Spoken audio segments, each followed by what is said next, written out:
Hello, hello. I'm just connecting us to Facebook. 1 second. Rest week.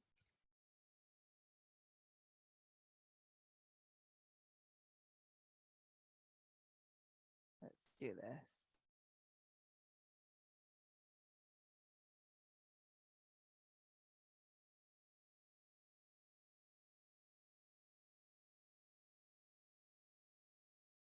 Okay, there we go. Then let's get this going. Got it. Amazing. Hello, hello, lovely people. Thank you for bearing with me while I figured out how to get this going on Facebook. Happy Wednesday. How are we all doing? Welcome. I can see more people are pouring in.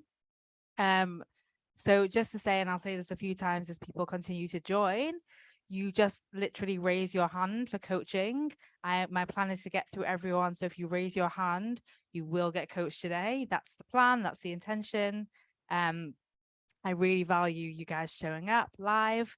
I really value those of you watching the replay. You can even comment below if you're on Facebook and let us know if you're watching the live or the replay. In fact, if someone would just comment on the Facebook anyway, I just want to check that I can see it because I want to be able to answer questions. I know some people are going to watch on Facebook and some people are going to watch on Zoom. So yes. So that's the thing. Raise your hand for coaching and let's get going. The thing that I wanted to share before we even got into the coaching part of this is why rest week. And you may have heard I released an episode with Jamie Berman, and she's a time hacker and she is a friend. And she was the one that first, through our conversations, through coaching, mentioned her rest week to me. And I just loved everything about it. What she does is a little bit different, but I just knew that I wanted to bring that to all the people. Yes, thank you. Thank you. Yes, I can see your comments on Facebook chat because also, oh yeah, if you hover over, you can ask questions on the Facebook chat or you can ask questions in the Q&A if you're on Zoom as well. And I think if you do it on Zoom, you can even do it anonymously if there's anything that you want to be anonymous about. So yeah, rest was such a big deal for me. I was already working my 15-hour weeks last year when I got pregnant, and I was basically told to stop working, stop walking, stop doing yoga, stop everything for 3 months at least. And I was just about to launch, or I was in the middle of a launch. I was relying on that launch to hit my business revenue goals, and I'd increased a lot of my expenses last year. And everything in my brain, even me, even I was already doing my 15-hour weeks, there was still so much resistance to it, to just letting myself truly rest, truly switch off. And what it really required of me, which maybe you've seen already me speak about in the group, what it really required was such a level of self-compassion I've never experienced. I remember one day lying in bed, having cancelled. I'd been hired by a corporate company to do a workshop for them and paid thousands of dollars to do it. And I cancelled, and I just remember that feeling of like, you're okay, I love you. This is for the best. I'm going to take care of you. I promise I'll take care of you. Like what I had to promise myself in the moment, the relationship I had to develop with myself in that moment was for sure a huge factor in then my huge, some of you guys may know, my huge month. I ended up in my business bringing in turnover just in January, like basically the same that I'd done the whole previous year. So we're talking multiple six figures. So I went through the difficulty of resting, even though I'd come so far from my hustle days, like really resting for 3-4 months, and then knowing that I was going to go on maternity leave as well, and just like giving up, a lot of that time, a lot of my work, even though I already worked so little.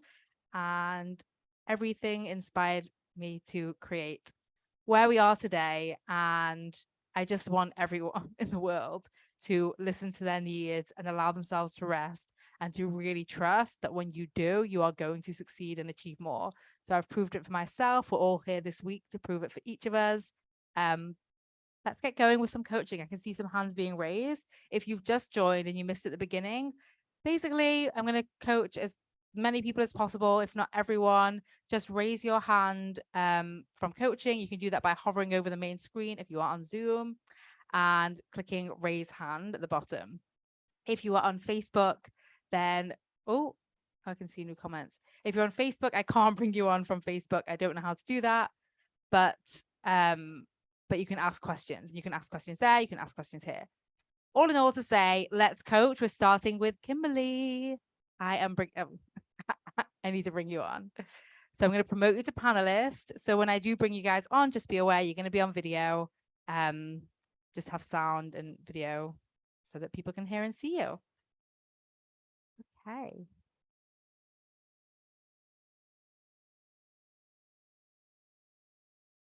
Hello, Kimberly. Hello, hello. There, can you hear me? I can hear you. Okay. And it says you cannot start your video because the host has stopped it. What? That's strange. That is strange. You should be allowed to do the video, but if you can't, then let's just coach. Maybe Kayla. Okay, let's go. One sec. Kayla, I can see you online. We just check if the settings on the Zoom meeting have anything like that block other panelists from being able to show their video. But anyway, we'll coach because that's what we're here to do. Okay. So my, I guess, question would be, in being in the coaching world for as long as I have, consistency is always the message that's being sent to us, right? I love how you smile about this. Right, being consistent. And I recently, Kayla coached me on this about like starting and stopping. You know, like I'll spin out on something, so then I stop and I take my foot off the pedal for a while. And so the idea of resting, there's so much shame around it, right? Because I'm not supposed to start and stop. I'm supposed to be consistent and work 5 days a week, 40-hour, you know the rhetoric. So there's this fear, like I'm not supposed to start and stop. How do I create a successful business? Because everybody says consistency is what you create a successful business with. Okay, but not everybody says that. Okay. Brooke and Stacy. So 2 people say that. Okay, roger that. Right? I just want you to notice that you're like using this against yourself. Yes. And it sounds like what you've been doing then is trying to force not resting, and you've not actually been producing the results you want. So why not try resting? I do this a lot, that resistance of like, I'm not doing it the right way. I'm doing it the wrong way. I have to do it their way. And if I don't do it their way, I'm not going to be successful. So it creates fear of, well, if I don't do it their way, then I'm never going to be successful. So that fear is what stops me, I think, from resting. Yeah. So of course, and I want a lot of you to think this, because a lot of what she's shared, like I know goes through a lot of your brains. I've experienced it myself, which is like fear of resting. And therefore rest is going to be what makes you unsuccessful when you already aren't achieving your goals. So it's like your brain is like, we must keep doing the thing that's not working. Yes. Instead of change, because of 2 people. And by the way, Brooke works a 15-hour work week. That's literally why I created my 15-hour week. And Stacey does similar. So do they really speak for consistency, meaning working 5 days a week? Do they really speak for consistency, meaning showing up every day? Or is that your narrative? I think it's my interpretation of narrative, right? Yeah. So it doesn't matter what anyone else thinks. It only matters what you think. And if you think that rest is going to cost your success and you want to be successful, that's the only reason you're not resting. So what I want to ask you, what I want to offer you is, how might rest actually create your success?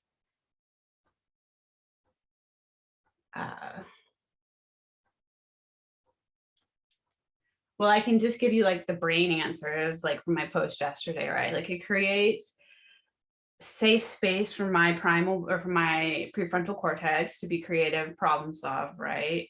Okay, so let's just pause there. Yeah. So rest would create a safe space for you, for your prefrontal cortex to problem solve and to think creatively. Why might that create success? because it gets me out of that survival, just taking mindless action because that's what I'm supposed to state. Right. So why might that create success if you're no longer doing mindless action? My assumption is then the actions that I would take would be more valuable and impactful then. Okay. And why might taking more valuable and impactful action create more success? Again, my assumption would be that it would resonate with people more and they would connect with it. Would be something valuable that people would want, right? And not just more like white noise in the world. Right. So you would stand out more. Yeah. So for those of you that don't know, this was in Time Hackers. She posted a list of like all the ways, but we want to be really mindful of just like hammering out a list of the things that we think we should say Yeah. and really sitting with each one and going the full way from where you are to doing that to your success. Like literally mapping out, if my prefrontal cortex has the opportunity to be creative, why will that create more success? Well, I'll create original content, I'll stand out of the white noise, I will tune into my audience and blah blah, create better relationships, right? Yeah. Why might the other one you said, why might it allowing me to problem solve better? Why might that create more success? Mm-hmm. Right? Really play it out instead of just like letting your brain hammer through this list. Because when your brain, and all of you think about this, everything that we've all been taught about rest, so like 99% of our lives is in this sphere of it's a waste of time and it's not valuable and it's unproductive. So we want to give our brain like adequate resource in order to reprogram it away from that narrative. And when we're rushing through the list, it's kind of like I think of it kind of like, so you're into CrossFit, right? And it's kind of like just rushing through the workout as quickly as possible instead of really letting your muscles like experience what they're going to experience. It's going to produce the growth. Like, in fact, we worked out this morning and there was one exercise. It was so hard. I said to my husband, I just did it quick and fast. I didn't do it properly. It's Mm-hmm. that same thing, right? I was doing push-ups. I was like, oh, I'm not really going to go all the way down. I can't be bothered. Like, so did I get the same benefit as if I would have gone slowly and really let my muscles feel the burn? You're absolutely right. Yeah. Yeah. And just having like, how do you want to show up for that part of you that wants to rush over to the other side as you are doing this? Like, this is what we speak about, the discomfort, right? The discomfort of being in the unknown, even when the known isn't successful. So how do you want to show up for yourself as you are foraging into the unknown world of really valuing rest and learning how to value rest? Well, this is why you're an amazing coach, because you know your clients. I just switched my programming up to slower sets, right? Instead of CrossFit high speed. And I'm seeing so many more results. So good. So, yes. So I can bridge that gap now, right? Like I see the slowing down. I've got more results. If I can do that in CrossFit and my working out life, then it's got to be valuable in this part of my life, because how I do one thing is how I do most things.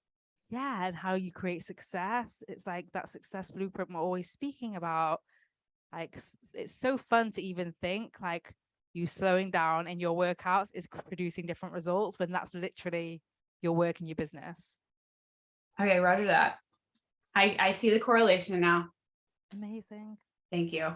Thank you. So fun. Okay. I'm gonna bring on, wait, how do I do this? Oh, that's me. You can tell this is my first live. Well, actually, I did Time Hackers yesterday, but this is my first time doing like a webinar style coaching call since after mat leave. Okay, Helen, I am bringing you on. You'll let me know if you can do video or not. I'm just gonna check and see if we've heard anything from Kayla. Okay. Oh no, wait, I didn't bring you on. There we go. Promote to panelist. Is that working? No. What's going on here?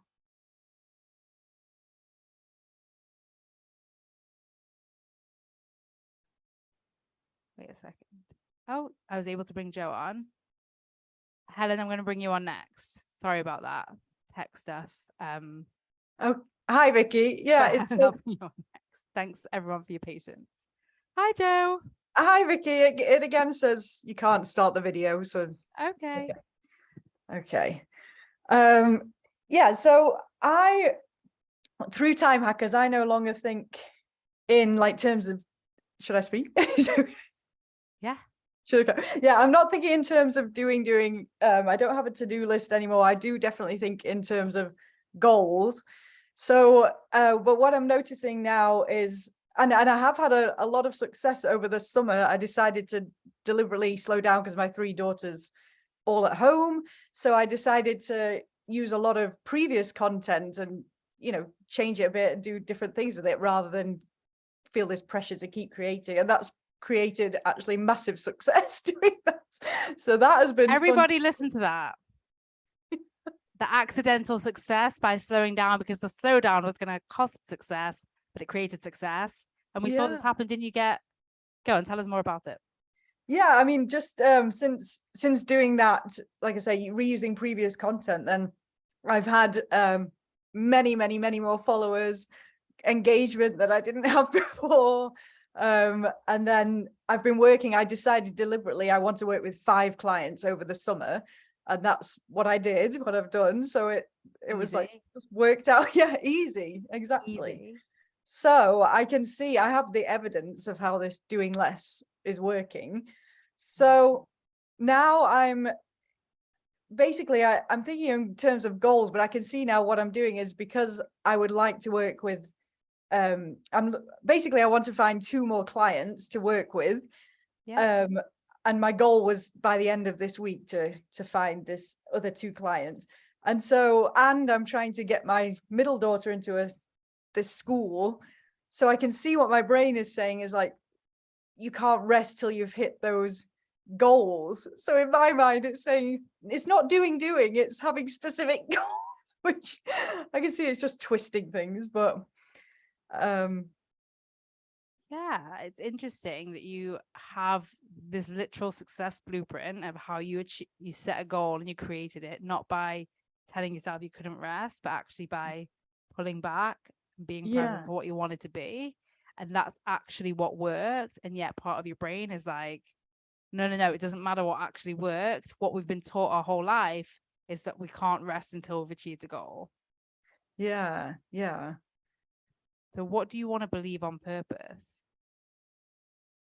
Yeah, I want to have this like self-trust. I want to like have a trust that this will work out. It doesn't have to be like the specific way I want it to. It can work out for what is going to be the best. I can just see myself wanting to jump in and control every part. Yes. And control is the opposite of trust, isn't it? Of course, yeah. Control is the opposite of trust. What would trust do? Yeah, it would it would give me a knowing that, well, it's basically knowing I have my own back. It's all going to be okay. That's what I want to believe. And I do believe that, but it feels like, it feels very uncomfortable. And I feel this constant urge to reach out to this or follow up with this and push. Which is the controlling side, right? The urge is the urge to control, which is the opposite of trust. Yes. So every time you get that urge, it's an opportunity to lean into control or lean into trust. Yeah. Every time. And so far what I'm doing is like not following the urge, I suppose you could say I'm resisting it. Or, well, that's not right. I'm not allowing it. So like you're fighting with it though, right? Yeah, which is tiring. Like everything in my body says, make that call or, try and follow up with this, everything, but I'm not doing it yet. Right, but you're like resisting, so it's not restful. It's like it's not self-trust. Exactly. It's like it's It's like, I'm going to try and do this, but it's awful. It's like I'm fighting because I'm desperate to, my brain is saying, if you just make that phone call, or if you just do this, or just, then you'll get some answer. Yeah, but here's what's happening is your brain is saying that, like your primitive brain, and you're like creating a conflict with that brain. And that conflict is what's really uncomfortable. And that conflict is what's really draining. So we can't stop our brain from saying things no matter what. Our brain, we have 40, 60, how many thousands of thoughts every day. But when we create conflict with a thought, we are making that thought stronger. Of course. Yeah. Right? Instead of like, of course, your brain is going to offer that. Of course, your brain's going to say, let's do the controlling thing, because it thinks safety comes in controlling things. But you've chosen, and you know that safety comes in trust. Yeah. Yeah. So, like, again, it's kind of like you can put in the circumstance line. You can acknowledge that your brain, that you have this urge, and that your brain says you must do this thing. And then you get to choose your thought about it. But if your thought is, this is wrong, this is a problem, this shouldn't be happening, you are going to create that resistance in your body and actually drain yourself more and create a shitty relationship with yourself. Yeah. It's actually an opportunity. I don't know if you were here at the start of the call when I was speaking, but about my pregnancy and being ill and resting more and just lying in bed, just like really having lots of self-compassion. Like, it's just an opportunity to actually better your relationship with yourself and actually be kind to yourself and actually be like, of course you think this, don't worry. Like, you can have, like, imagine the self-trust that you build when your brain can have all the freakouts and you're like not trying to shut it up. You're like, yeah, freak out, I'm going to succeed anyway. I like that. Yeah. Okay.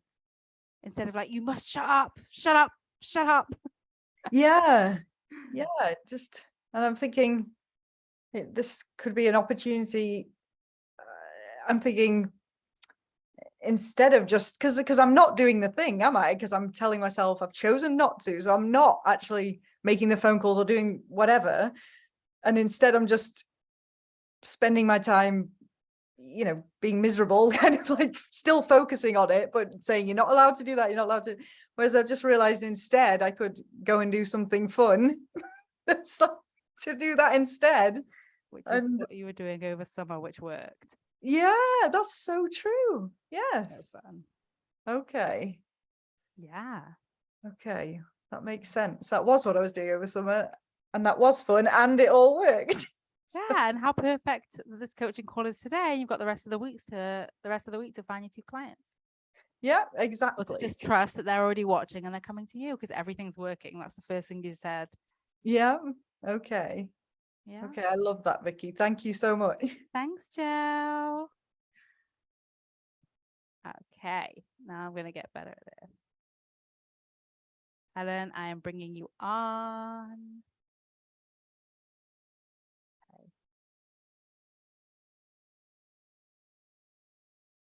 Yes, it worked. Hello. Oh. All right, yeah. Helen, I can see you. You are on the phone. I've got you.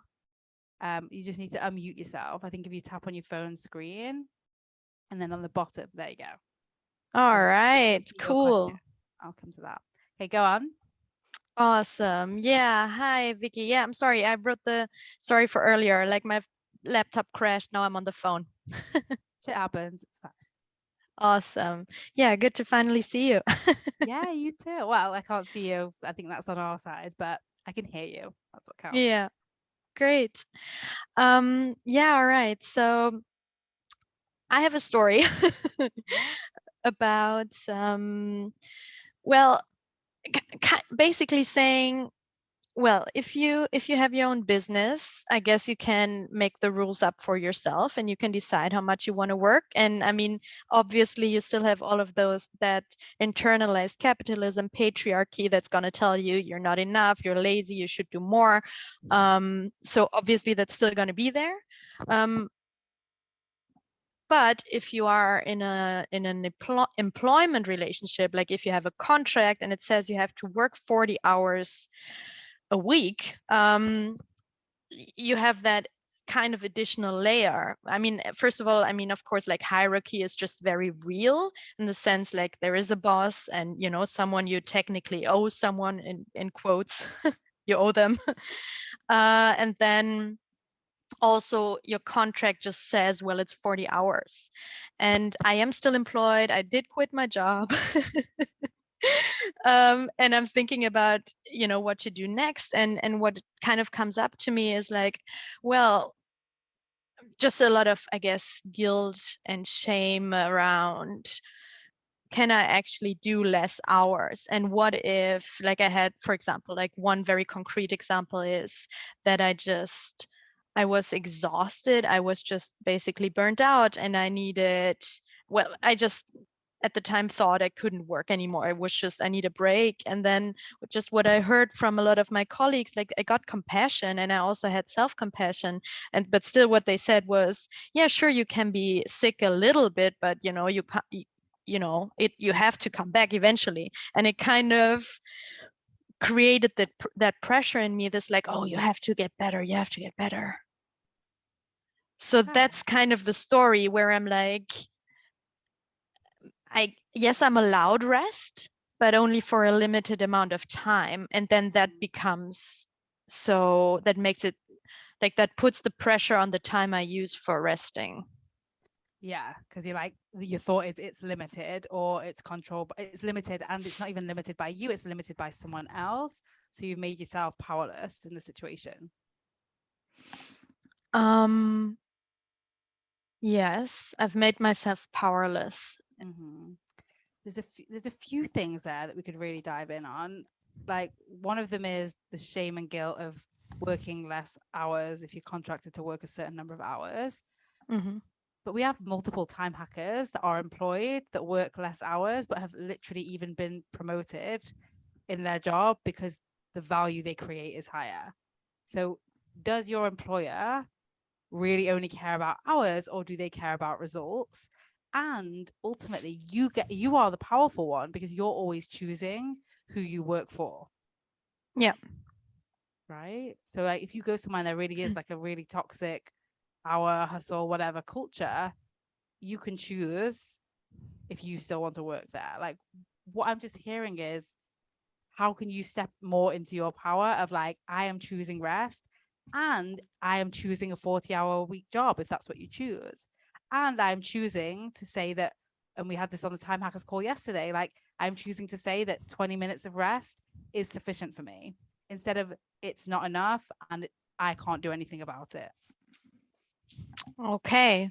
Yeah, right. So yeah, thank you. So the first part would be, yes, you're allowed to change a circumstance in the sense that there might be employers that are quote unquote toxic, you know, that have like a culture that is just not really working with what I want. Yeah. That's good. Yeah, I think sometimes we think like, oh, I can't change a circumstance because it's all mindset. And it's like, no, I think we have to think about two things: conditions and mindset, right? And just like take ownership and responsibility for all of them. Now, again, you can decide where you want to hold your power, but if you're not taking responsibility, you are disempowering yourself. That's the word. And then problem solving from that like self-weakened state instead of actually I'm choosing to be in this job. I'm choosing the 40-hour week contract. I'm choosing to work 30 hours of that and trust that I can produce 50 hours of value. I'm choosing to take 20-minute nap at 3 p.m. every day, knowing that I come back better and stronger. And ultimately, that's what my employer cares about. And if my results accelerate and they still want me to do the hours, I then from a place of power get to choose what I want to do about that. All right.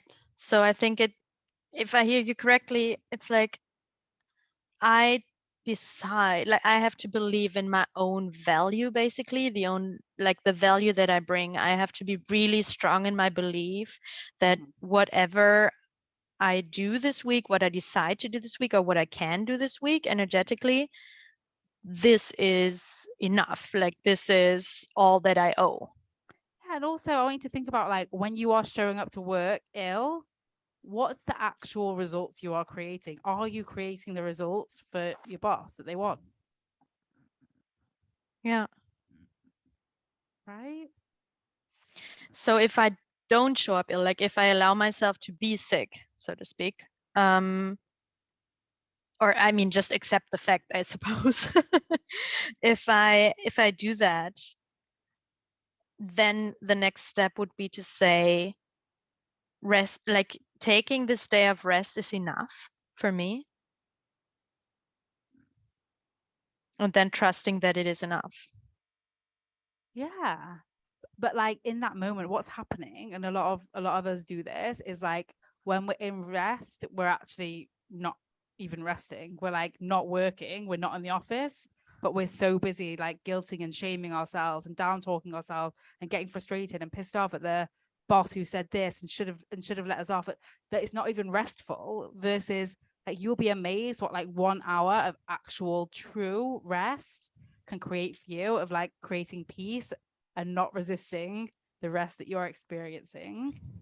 Versus, you know, a week being off but spending the whole time in the narrative of, I'm not in control of the situation, they're making me work too long, they're controlling my rest, and it's not enough. Like all of that narrative, it doesn't matter how many days you're not in work, if that's the narrative that's going on, you're not going to feel rested. Yeah. Okay.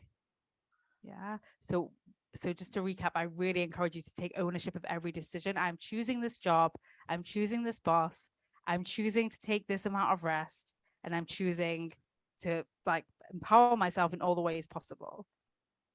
I'm choosing to hear these words from my coworkers and not believe them. Yeah. Or disengage in those conversations completely. Yeah. And also, it doesn't matter like how many people say that that's a fact, right? It doesn't matter how many people say, well, you can't do that. Oh my gosh, everyone's going to say it. Listen, when I created Rest Week, one of the big things that we've spoken about in this group is like, this isn't the standard out there. I want all of you to like just sit back a little bit and be like, this is leadership. This is a driving force that's necessary for change, but it's necessary for change because it doesn't exist. So no one in this room, on this call, doing Rest Week, or in any of my programs expects the world to agree with them. We are leading the change that we are so ready for because we are more burnt out than ever and less productive than ever.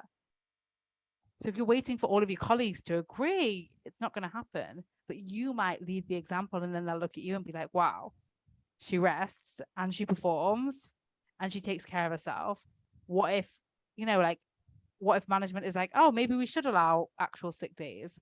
We were wrong. Like, let other people be wrong instead of waiting for them to be on board. You might be the thing that gets them on board. You might not be. Yeah. Yeah, right. Yeah, that's nice. I like that. Thank you. Yeah. You're so welcome.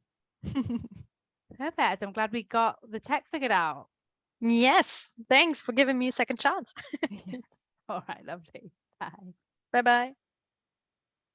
Okay. Next up, we have Victoria.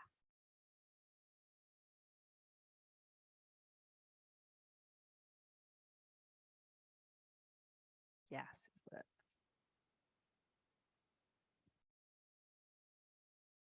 Hello, hello. Oh, you're on mute. I don't think any of you are going to be able to put video on, by the way. So you're just going to be looking at my face as we do this. Oh, one sec. We go. Sorry, my fault. No Can you fault. hear me now? No, I I was can just hear saying, you. I said, you look lovely and your hair looks beautiful. Oh, thank you. I was thinking the opposite. I know. I was like, oh, I was going to wash it. I've seen your videos on what it takes, so I know.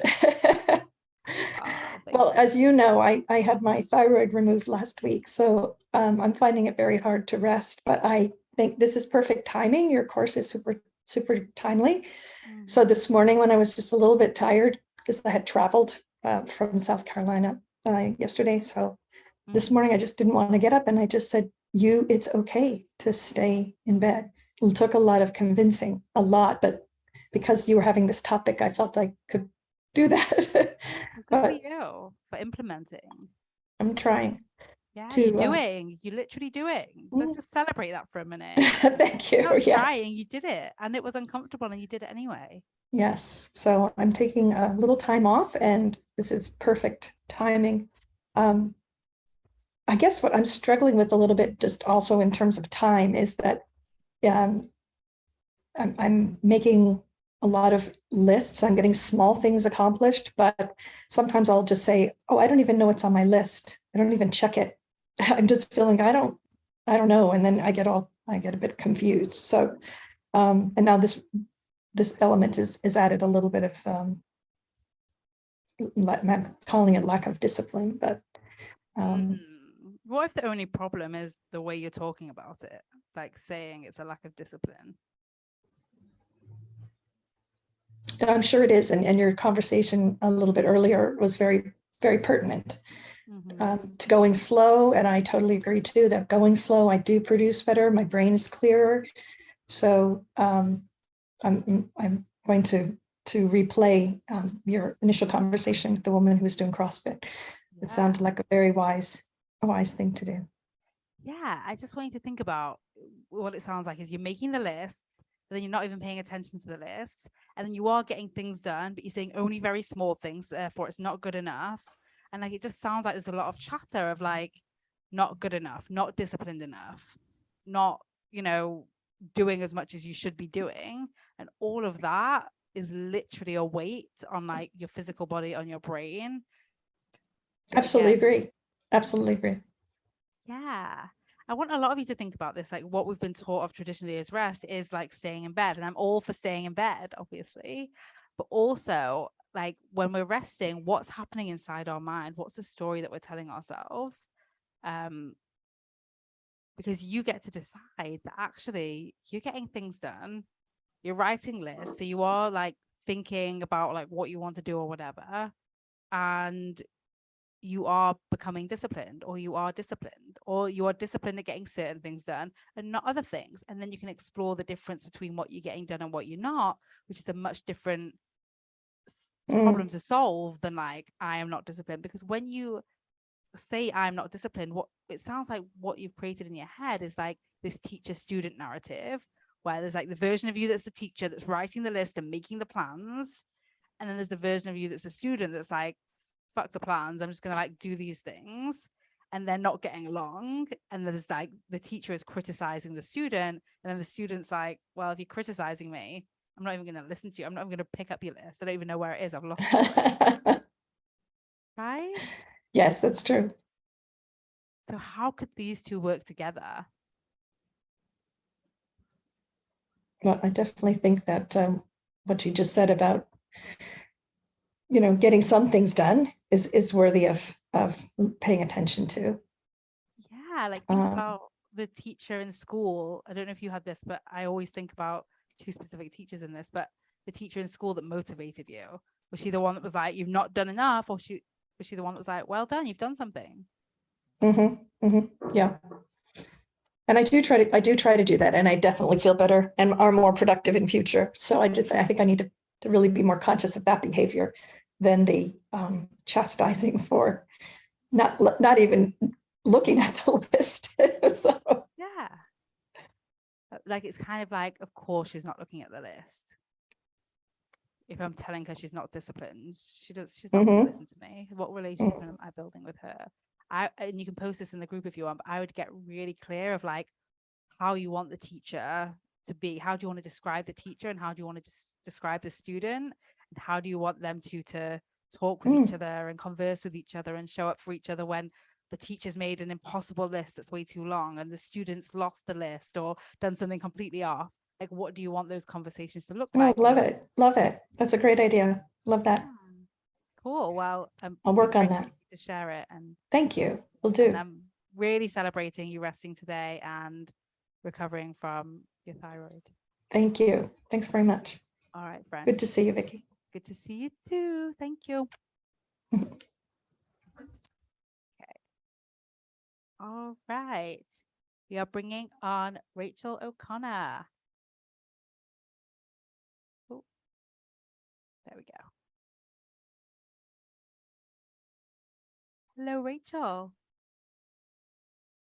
Hi, Hi, how are you? good to see you and to talk to you. I've been following you for a while. Amazing. So that was really great. The teacher student is I had a big kind of moment of, okay, I can wrap my head around those two people entities as opposed to just the one conversation going back and forth in my head. I posted on the group yesterday or the day before about being in inaction. And I really believe that my rest will come from being in action. In 2 words, action. Okay. Because my spinning in my brain is what's taking all the energy, and it's keeping me from doing my work. And I'm a coach, and I have huge pressure on signing clients, and I haven't signed any clients since April. And I see how I use this work against myself, where I don't actually allow myself to enjoy any part of it. I went into this business because I loved it. And the only thing that I actually get enjoyment from is I have 3 clients, and is the actual times that I'm coaching them. And it's anything around that. When I go to even being on this call, I'm just avoiding doing I need to do some marketing copy for, I've just been asked to talk on a summit, and which is amazing. I was gonna say, it's like it's so interesting, isn't it? You're like, you've achieved something, but your brain's like, wow, let's make this wrong. Yes, and it's not till September, and I'm not going to get clients from that necessarily, and all of that. Yeah. So anything I do that's even enjoyable, I love listening to, coaching calls and webinars and reading books. And I have this voice saying, it's Brooke's voice saying, don't overconsume. And it's like I'm consuming too much and I'm not producing. And yeah, I really want to be able to, this is what I'm seeing as the problem. I want to be in action, to be able to get into action in a compassionate way. Yeah, but what I don't know how to do it without beating myself up. Yeah, because you're beating yourself up no matter what you're doing. Yes. Like, no matter what you said, like I'm avoiding or I'm over consuming, or when I do what I enjoy, that's wrong. And then I'm not doing what I don't enjoy, and then I'm doing the summit. It's like lose situation. Because again, a bit like Victoria's coaching, like you've made yourself wrong. So therefore anything you do is going to be wrong, whether it's resting or doing. Yeah. I also want to point out, and this is one for all of you, and this comes up a lot with time hackers, is when you say like I've not signed a client until April, you think that you're telling me a fact, right? You're like, here's the fact, but your brain has selected the timeline on purpose, only focusing on the time where you've not created a client because it wants to prove that you're doing things wrong, you're over consuming, you're not creating clients. Right? It's not like, oh, let me just look at the calendar year, for example. And it's really selecting the timeline to prove the story that you already have. So it might be true, but it's also selective. The selective truth it's not like an absolute truth. Instead of, actually, I created 3 clients. Yeah. Your brain's like, no, we're not focusing on that. We're focusing on we've not created any since April. Yeah. Because we're doing all this stuff wrong. Yeah. Even when we're working, we're wrong. Even when we're getting coached, we're wrong. Like this call for you, the way you positioned it is like wrong. Instead of like, I'm showing up, I'm working on my brain. It's the number one most important thing I can do. I value it. That's why I coach and I sell it. And here's me living my truth, living in integrity. Yeah, and I think this came up in the earlier call that because of this work, I have all of those conversations as well as all the other ones. So there's this Olympic game going on in my brain where I have one side saying one thing and the other side saying the other. And that's why I think the teacher student really resonated with me, where I could say, okay, but there's a lot of noise. It's very draining. Even when I give myself permission to have a nap, I wake up and I feel guilty. And it's all the things, I'm sure. Yeah. So what I want to offer you, and I'm glad you pointed this out because this is going to be true for a lot of people, is like the guilt is going to show up. I think sometimes we think like, oh, I'm going to take a rest and I'm going to feel amazing. And we forget that we've been conditioned to think about resting so in such this negative way, and ourselves as rest as lazy and all of this narrative. But it's kind of like, that's why I call it a detox. It's like, expect the shitty thoughts to come up. They are going to come up. They are not your on purpose chosen stories and narrative about rest. They are your learned, taught to you stories about rest. Now, when they show up, you get to decide, oh my God, it's true, it's right. I should feel guilty. I should feel ashamed. I've done something wrong. This is terrible. How dare I? Or you get to meet that guilt and that shame with the compassion, with even what we just coached on earlier, with that leadership of like, actually, I choose not to believe that.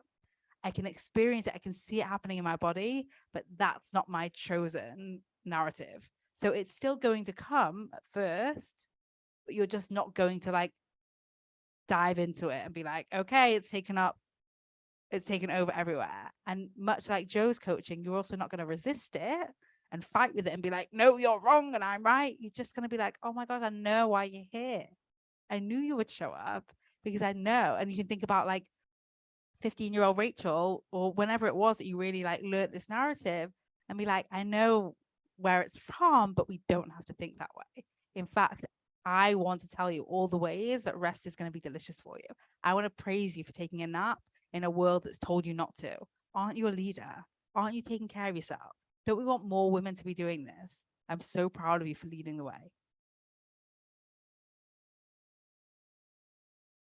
Yeah. And I'm seeing all my resistance.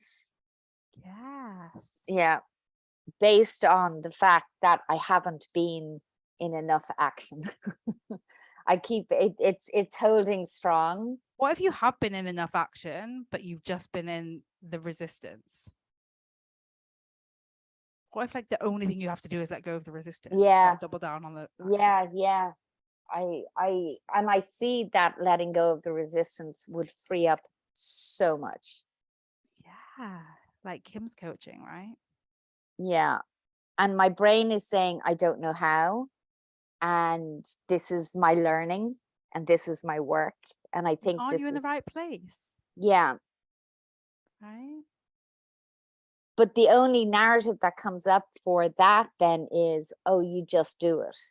And then the just do it phrase for me feels like a whip as opposed to a compassion. I don't know how to do it compassionately.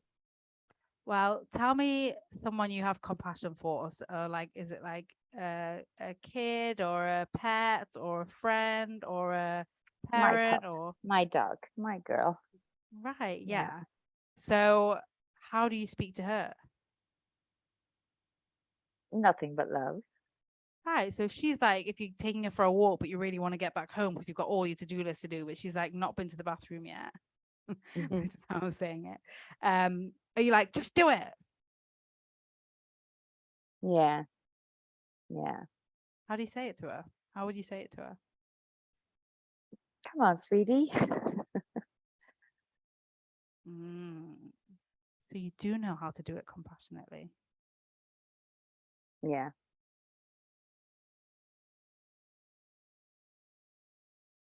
Okay. The only reason we don't think it that way to ourselves is because we think that we have to struggle. We think it has to be hard. We think we have to earn it. We think because of all the stuff that we've been taught that you just don't even believe when it comes to your dog. Yeah. Yeah. I've definitely understood that if it has to be hard, and if it feels easy or fun, there's something wrong. Yeah, I get that intellectually, that I operate like that. I just haven't been able to really to get it. yeah. What about your relationship with your dog? With her, it's like, it's fun, right? Mm-hmm. And you have a good relationship. Yeah. Yeah. So how might it be true that fun and Yeah. ease creates the results that you want? Yeah. And imagine being you're all to picture this, if you've got any pets or whatever, like being really serious with your pet and being really like tough. And is that create like making it really hard and being like, you know what? I could potty train you or whatever, but I'm not. I'm just gonna like, I don't know how you could make it harder, but I'm just gonna like run water in the house and then shout at you if you're inside. Right? Like, it's like, why would you make it hard when you can make it easy? Mm. Yeah. Yeah. And I would get really clear on like 3 results that you've created in your life that you really like. And it could be like leaving your job to become a coach, or, you know, getting your dog, or whatever it is, 3 different results.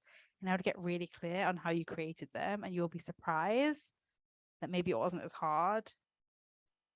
It just required like a shifting perspective, a shifting mindset, a shifting decisions, a different relationship with like with fun or whatever it might be. You'll see what comes up. But when we, like Kim's coaching, when we want to open up to a new narrative, a new dialogue of how we do things, we can't just write the quick list. We really want to play it out of like, I've created this relationship with my dog because I want to give to her, because I listen to her, because I play with her, because I make sure that I'm affectionate towards her, because I communicate with her, even if she doesn't understand the words that I'm saying. Yeah. Yeah. No, I get that, using that as the template. Yeah. And I think I can hear my brain, you know, it's clinging on to, I don't know how to do that. I don't know how to do that for myself. You know, because I feel like I've been trying so hard, which is what you're saying. Yeah, and that's not work. So we don't need to try hard anymore. Yeah. Yeah. Like, the question to think about instead is like, how could I make this easy? If this was simple, what would it look like? Yeah. I like that. Yeah. Thank you. You're so very welcome. Thank you so much. You're welcome. Amazing. Okay, we've got some questions in the Q&A. Susan, okay. I don't know if you did that anonymously, sorry. Okay. Hi, I'm knackered. I have a full-time job. I'm setting up my own business, have 3 kids, one of whom has anxiety disorder and needs me to be with him when he can't sleep. I can't figure out where to fit in rest. How can I take first steps here, practically speaking? So if you do want to hop on and get coached, you can raise your hands. But what I will say to you, just to answer, oh yes, you've raised your hand. Okay, so I'm going to bring you on. Oh, one sec. There we go. Yeah, let's do it. Oh wait, Tal also, while you're coming on, says, I've started sleeping in my remote work office because I can, all because of you. No guilt. I love it. So fun. Hi, Susan.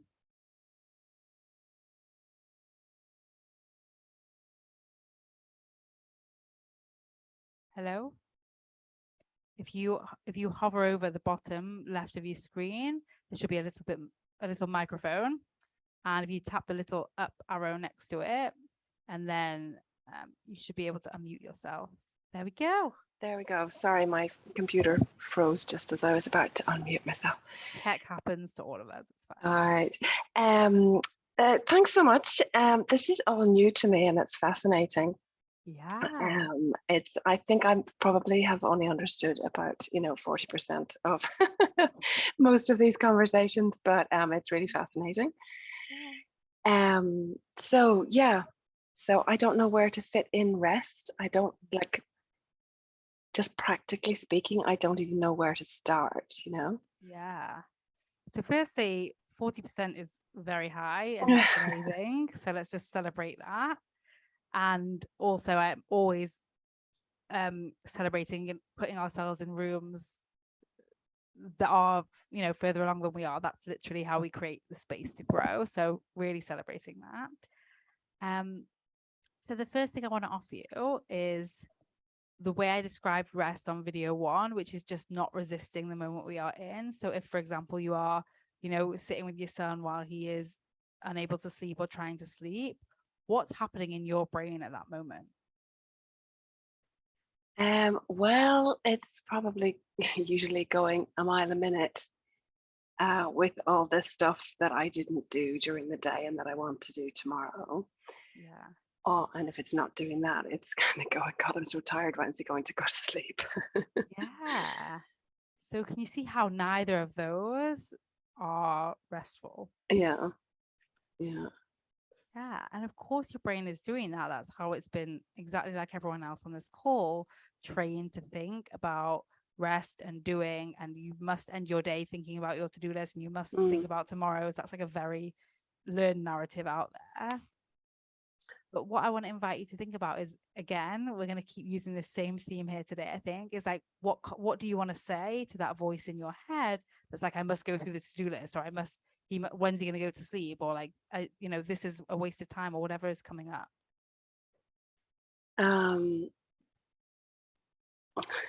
Just to calm the hell down, I suppose. I wonder if I'm like confusing rest with sleep. And sleep can be restful. Sleep is restful, right? Yeah, but I wonder, is that my only kind of, I don't, is my idea of rest just uniquely sleep? Yeah. Being out, and it probably is. Yeah. And why do you think that is? Because, like I said, I'm knackered.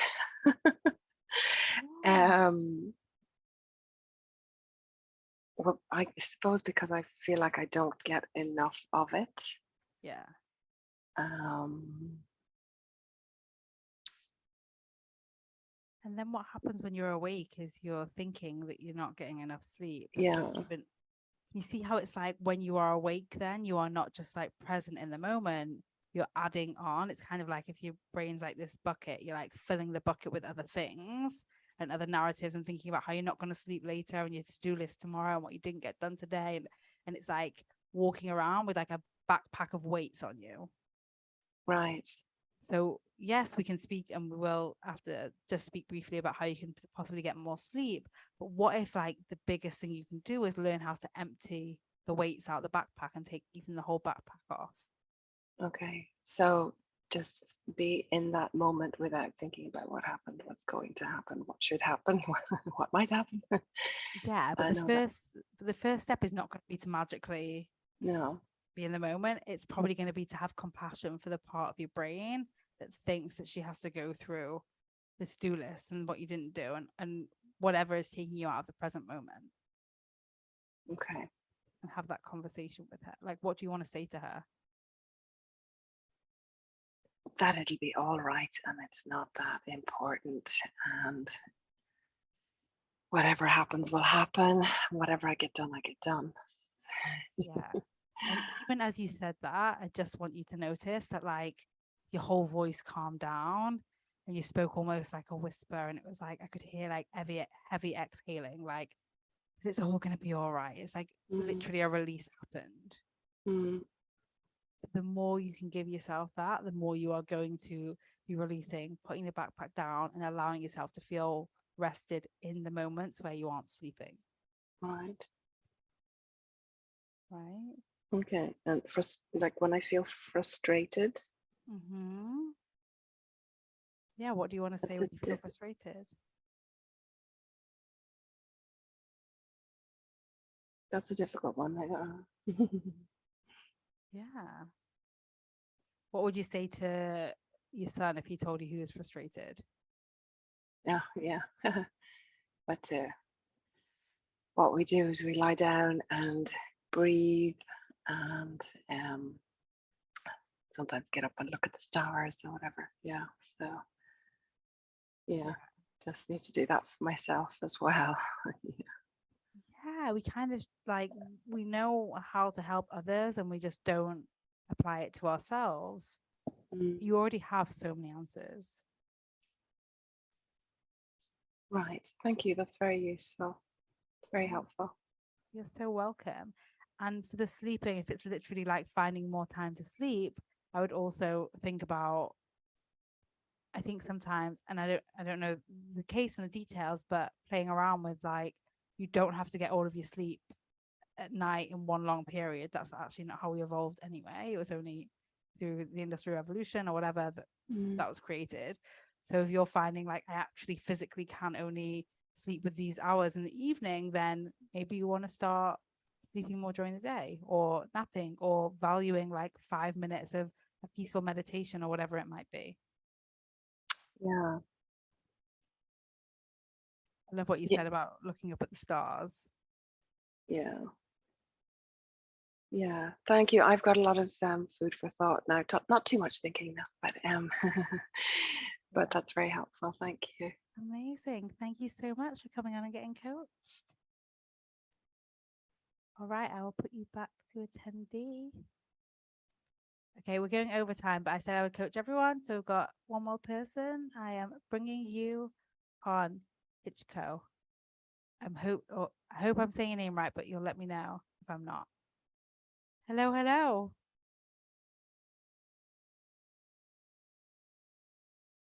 Hello. Oh, hi. I didn't think I would get on here. I'm happy to be here. So, what I like Wait, to how do get. I pronounce your name, just so I know? Oh, yes, it's Ichiko. Ichiko. Okay, perfect. You got it right. Okay. Yeah. What can I Uh, help you with? I love what you said earlier. So resonated with me. I never ever considered thinking about this. So I'm like a person. I notice myself like whenever I create a content and do something and it feels so good in the moment, and then like after I like editing or like rewriting, and then like, oh, this is not good. I don't think people would like it, um then I kind of like, okay, like I'm not gonna do it, right? And then I just don't do it, and it's almost like I'm noticing, I guess I'm the one who's creating the self-doubt in the moment. And it's kind of the same as true to like the earlier one of the girl was coached on like saying like it has to be hard. If it's easy, then I think my in it subconsciously it's almost like I believe it has to be hard, and if it's easy, then it's not good enough, right? And because I was so in the moment, I created it, it felt so good, and I was so good about it. I felt so good after that, and then the moment I'm edited and it's just I don't know, like my yeah. So I think that's what's happening, and I'm just yeah. I just it so resonated with me. So yeah. Yeah. So why are you editing it? You know, um, I, I think you're supposed to, right? You don't want to be too messy, but I think because,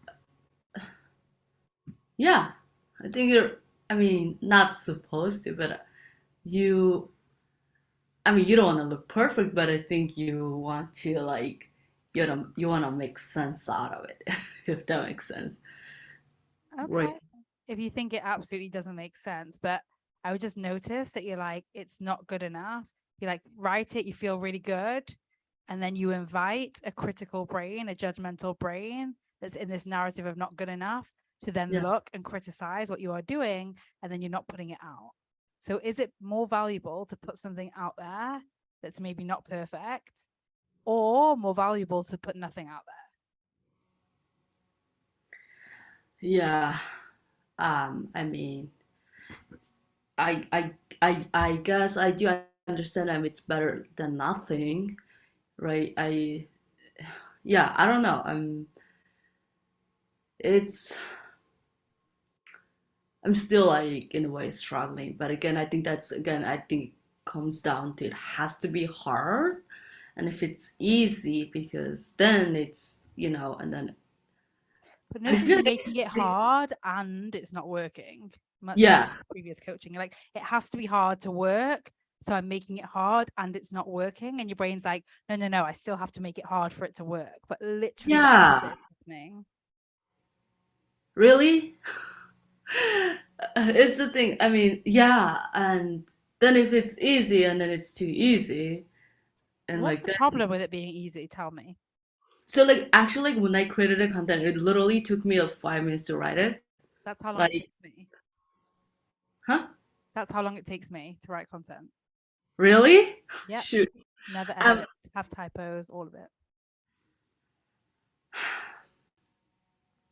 What's the problem with it being too easy? then it's then it's people like what? Like I don't know. I feel like then I don't It's so know. interesting. I want you all to notice this. Her brain's like, it's a problem if it's too easy. It doesn't even know what the problem is. It's literally a learned story. We've been taught that hard work creates success. So when something is easy, we're like, easy won't create success. We can't even explain why. Yeah, I It's like cannot. just a thought. Yeah. Yeah. I think of it like, what's that sentence, like jumping off the bandwagon or jumping on the bandwagon. I remember thinking, like, it's so weird that we still use that sentence because there's no bandwagons around or any wagons, but we still use it because it's just like a practice thought. It doesn't mean anything. It's the same with this narrative, that it has to be hard or it can't be easy, or easy is a problem. Yeah. Like, actually, we don't know that easy is a problem. And much like the previous coaching, I bet if you were to look at a result that you've created in your life, whatever it might be, any result, you will see that, like, it wasn't the difficulty that created the result. Yeah, yes, I totally agree with you. I was thinking about my past too, like how I created my life and all the things. It's just a lot of with the, with the thinking, right? I mean, like, I didn't tell myself to make it hard to make it work. I didn't tell myself it has to be hard in order to make it work. I did never say that to me or to myself. Yeah. Yeah. So, When we think it has to be hard, we're so busy making it hard that we're not going to produce the result. It's like we're more focused on making it hard than we are on producing the result. yeah. That's why you're so busy making it hard that you're not even putting the content out there. But your brain doesn't actually, it's not even caring about the content. It's not even registering that. It's like, no, just make it yeah. hard, because it can't be Yeah. easy. As long as it's hard, we must be getting somewhere, even though we're literally not getting somewhere. Yeah. Oh my gosh. I feel a little dumb right now. Yeah, but we don't, like, we never want to feel dumb, because this is the value of coaching. I get coaching as well because we can never see our own blind spots, right? Like, this is how No, I never have. I seriously never have seen it because I always think I figured it out, or I can coach myself, but I never knew that I had that blind spot. Like, Yeah, we don't know what we don't know. That's the value of getting coaching, right? We're like, oh my gosh, yes. yeah, Thank you. you're So, so welcome. helpful. Yeah. Yeah, thank you for coming and getting coached. Yes. Well, thank you so much. Thank you, everyone. Perfect. And thank you for being that example, because I know it's a story for a lot of people. I'm going to move you to attendee that it has to be difficult, because it was my story for a long time. And then we make it difficult. And the more it's not working, the more difficult we're making it. So been there. One sec, I can just see we've got something in the Q&A. Let me check the Facebook. I'm in the US and have to work 30 hours a week for health insurance. Otherwise, I have to buy my own, and it's very expensive. I've heard you talk about just doing the 15-hour work. We can figure out the logistics later, but I really don't know how I can financially make a 15-hour work week work for you. Listen, the 15-hour work week, how I teach it, it's a mastermind. It's definitely not a one answer conversation. My philosophy is that everyone can work a 15-hour work week and get things done. And you can take a little bit of what I said earlier about focusing on the value. I have clients who work full time but have ended up reducing their hours and getting promoted and getting pay rises and getting celebrated and even literally winning awards while they've worked less hours, because the value of what they are producing is better. So you have to think about, ultimately, as an employer, do I care about the hours you work or the results you produce? And if you are going to produce better results by working less hours, then that's what I want to do. But I will say that right now, the 15-hour work week mastermind is only for entrepreneurs for a reason. It's just like easier. Like you say, there's just less red tape. It's just super easy as I'm pioneering this movement. It's only going to be the second round that we start opening up applications for next week.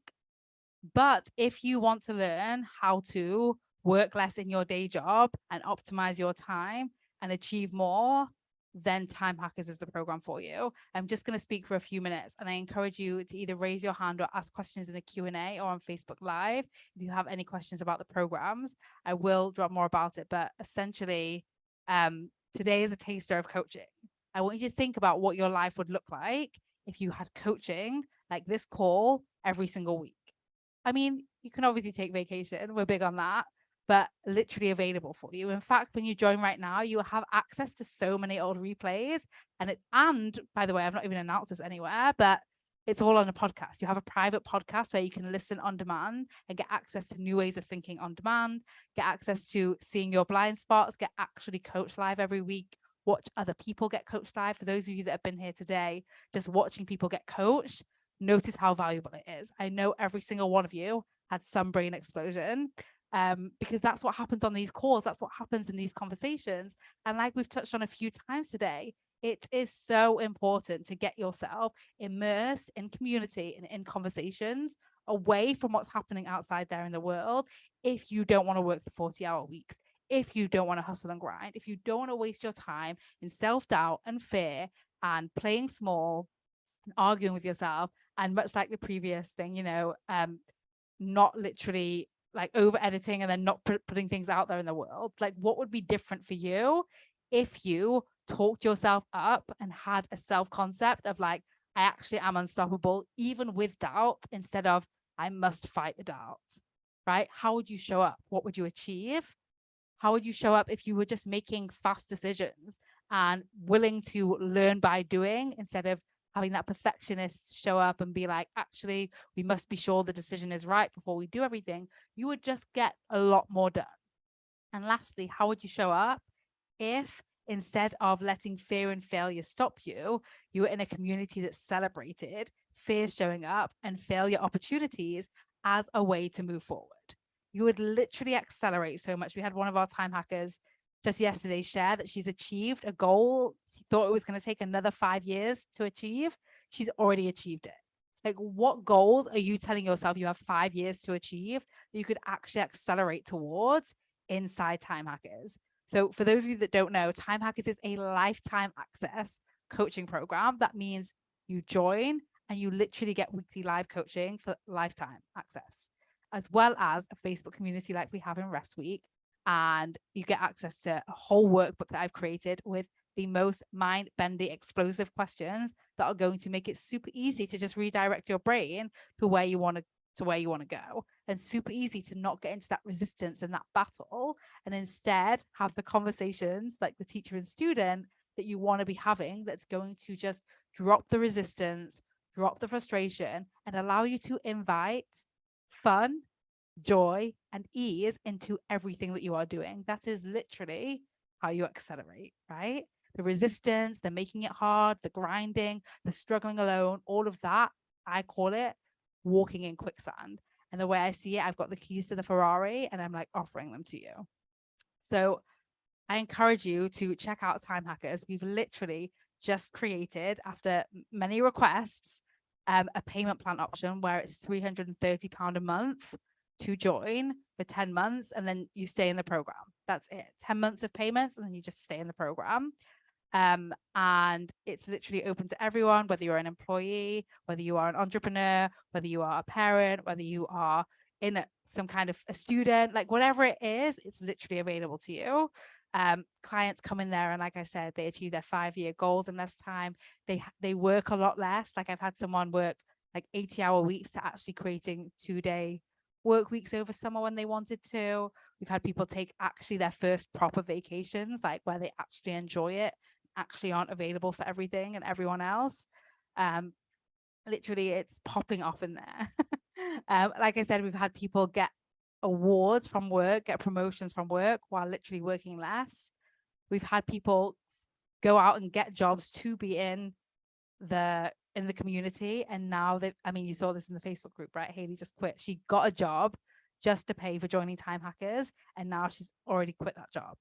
So I just want to encourage all of you to think about what would your life look like if you had this level of support, if you had not just one person, not just me, but a whole community looking out for your blind spots. If you had access to like daily written coaching, you can literally go in the Facebook group any day and ask questions and get coaching. We are going to have a call with experts. We're going to have a call with my Time Hacker coaches all in the next 2 weeks. You can say yes today if you know that that's what you want. The links are at the top of the Facebook group anyway. But really, I want you to enjoy being in rest week, enjoy feeling rested, and really give everything that you can. But really think about like, what's the best thing that you can give for yourself? What does yourself 1 year from now say that you should do today? Like, what's going to be possible for you when you have this level of support, when you have this community, when you are no longer requiring your colleagues, your co-workers, your family, your partners, whoever, to buy into the idea that rest is valuable, because you are leading that narrative. You are the example that other people need. People look to you and say, wow, she's actually resting and achieving more. Wow, she's actually accelerated towards her goals. She's done what she said she would do. It doesn't matter what you've done in the past, right? Like, don't look to your past and say, well, I tried before and it didn't work, or whatever shitty narrative your brain has. I invite you in your one truly precious life, where your time is your most valuable resource, to instead think about your future and the person you want to be, and what do they think about you putting yourself in this room. So that's Time Hackers. And then the 15-hour workweek mastermind is opening up. It's for established entrepreneurs, and we create your 15-hour workweek, and I call it my group of pioneers, because in the world we live in, much like the questions that we've had here today. Oh, I can see I've got a question. Much like the questions we've had here today. Yes. From my coaching and the last coaching, I realized I've made it my job to make building my business hard. Yes. In any container with me, we're going to make it easy. We're going to make it fun. And we're going to make it fast. So yeah. But as I was saying, the 15-hour work week for entrepreneurs, established entrepreneurs, and that is where we are pioneering a new way of work, where we work 15 hours a week, but we actually achieve more. Like, one of my clients literally had her biggest launch within 48 hours. She had a week to launch, and within 48 hours, she'd already had her biggest launch and oversold 5 spaces. Another client has literally launched a nonprofit alongside her business and pivoted her business to what she truly, really wants to do. We have people taking longer vacations, earning more money, having more fun. Like, this is what's possible. So if you feel called to pioneer a new way of work, then the 15-hour workweek mastermind is for you. All the links are at the top of the Facebook group. If you've got any questions, use me, use this group. We are here for you over the next few weeks. We have a Q&A this Friday. We have a different Q&A next Friday, and that's not just me, that's me plus experts. So that's super, super valuable. And I even have my Time Hacker coaches coming on for a special call. So we want to get all your questions answered. We want to, if you decide it's just rest week, that's the only thing for you, and then you're going to move on, use us, like, really squeeze the juice out of our time together. That's my wish for you. I wish you all a restful day, a restful evening, whatever time it is for you, and I will see you inside the Facebook group. Thank you for showing up today. Thank you for watching this, whether it's live or a replay. You have done yourself a solid, and thanking you. All right, loves. Bye.